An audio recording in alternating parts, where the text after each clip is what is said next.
얼마 전에 좀 이슈도 됐었어요. 햄버거 먹고 햄버거 먹고 수술적 치료가 필요한 그런 병들도 있을 수 있잖아요. 변도 이렇게 막 혈변초 나올 수 있고 항생제 써서 오히려 악화되는 친구. 그렇죠. 그런 경우도 분들도 있어요. 많으니까. 자, 병원을 갈까 말까 고민이야.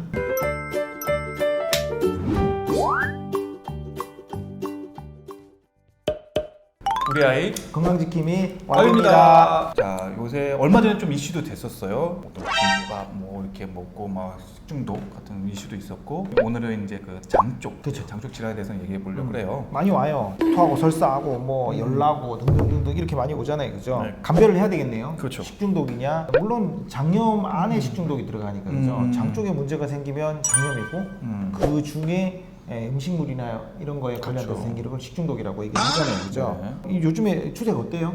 매년 작년이 이렇게 돌긴 하는데 계절마다. 근데 우리 흔히 듣는 노로바이러스다, 뭐 로타바이러스다 이런 것보다는요, 좀 더 음식에 의해서 이제 퍼지는 식중독을 일으키는 균해현 장염이 많은 추세가 됩니다. 보통 원인균으로 따지면 우리가 뭐 살모넬라균, 콜로스트리딘균, 장출혈성 대장균, 뭐 장병원성 대장균 한 게 있죠. 장출혈성 대장균은 작년인가 이슈가 된 적이 있었어요. 햄버거 먹고 햄버거 먹다고 먹고 그래서 그래가지고 심한 경우에는 콩팥이나 이런 데도 이제 영향이 미쳐서 이제 신장 질환까지 이제 맞습니다. 뭐 일으킬 수 있는 좀 그렇게 험악한 애들 빼고는 대부분 그냥 좋아지죠. 네. 요새 보면은 트렌드가 이제 식중독균이 좀 많이 늘고 있는데요. 원인 뭘까요? 왜 이런 게 그죠? 요새 또 기승을 부릴까요? 코로나 때문에 이건 너무한 거 아니냐고. 그렇죠. 사회적 거리두기도 더 있어서 음. 뭐 다른 감염성 질환, 뭐 호흡기 질환 등등은 줄어들고 있는데 자꾸 늘어나고 있어.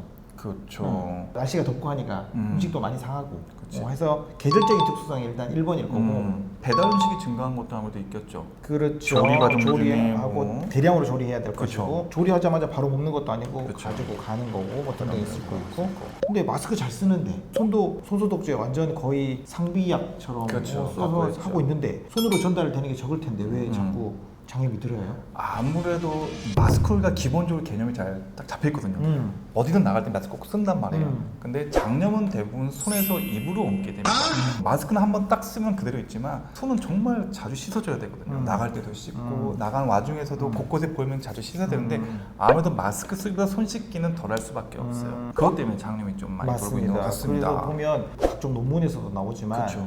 알코올에 의한 손소독제는 바이러스나 세균의 세균벽을 변경을 시켜가지고 그렇죠. 파괴를 하는데 벽이 없는 껍질이 없는 바이러스들은 손소독제로 해결이 안 돼요. 그렇죠. 그래서 대표적인 게 이제 노로바이러스, 노로바이러스도 아니면은 우리 호흡기 바이러스 중에 라이노바이러스 그렇죠. 이런 애들 그래서 원래 꽤 많이 돌았어요, 얘네들이. 그렇죠. 어쩌면 마스크 쓰기보다 손 씻기가 더 중요할 수도 있습니다.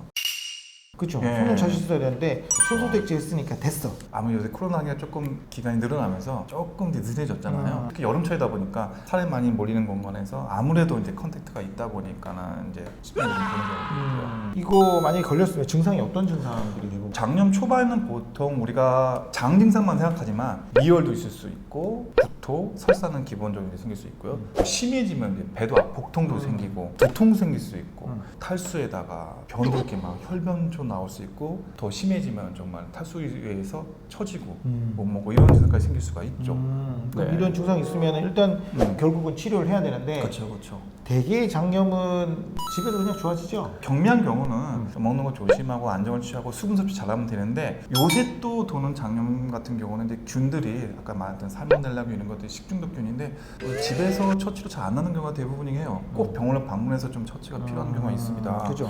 무작정 항생제 쓰는 건 아니잖아요. 그렇죠, 그렇죠. 그죠. 일단 병원에서 오시면 심하다 싶으면은 수액 치료도 할 것이고 입원이 필요할 수도 있고. 그렇죠. 근데 열나고 그다음에 뭐 토하고 하는 것들 중에 이런 단순히 장염 말고도 수술적 치료가 필요한 그런 병들도 있을 수 있잖아요. 그죠? 그렇죠. 그런 애들을 감별하려면 초음파도 봐야 될 것이고. 초음파도 봐야 되고 그죠. 또 간혹 가다가 뇌수막염 이런 거랑 또 헷갈리는 경우도 있어요. 증상이 그죠. 비슷하니까 열나고 토하고 뭐 두통도 있고 그러다 보니까 그렇죠. 감별 좀 해야 되겠네요. 그렇죠. 집에서 버티다가 힘들어질 수도 있고. 힘들어지거나. 그죠? 네. 아니면 하루라도 애들이 못 먹고 처지고 깔아지고 열나고 하면은 병원부터 오신 게 그렇죠. 낫겠다. 그죠? 그리고 수액 치료만큼 좋은 게 없죠. 아무래도 수액을 많으면 컨디션이 확 좋아지기 그렇죠. 때문에 병원에 만약 입원하게 되면 뭐 항생제도 쓰고 필요할 때 쓰는데 대부분 이제 대중적인 치료로 치료가 되겠죠. 이제 수액 보충해주고 필요하면 뭐 영양제를 좀 놔준다든지. 우리가 보통 입원하게 되면 수액만 놔주는 게 아니라 뭐 혈액 검사도 하게 되고 변을 채취해서 이제 바이러스 검사도 하게 되는데 결과에 따라서 이제 어떤 좀 심한 균이나 항생제가 필요한 균이 나오면 이제 추가할 수도 있고 그렇게 되겠죠. 그죠, 그죠. 네. 그래서 항생제 써서 오히려 악화되는 그렇죠. 그런 경우도 분들도 있어요. 많으니까, 예, 그죠? 오히려 이제 그 균을 더 조장시키고 증상을 심하게 만드는 경우도 있죠. 맞습니다. 예. 병이 안 오도록 예방이 제일 중요하겠죠. 예방이 제일 중요하네. 네. 일단 아까 말했듯이 손 씻기가 제일 중요하죠. 자주 씻고 한 번 씻는다고 되는 게 아니라 손 씻기는 한 번 씻어도 금방 또 다른 걸 만지고 사람 몸에서 제일 많이 쓰는 게 손이기 때문에 무조건 자주 씻어줄수록 좋습니다.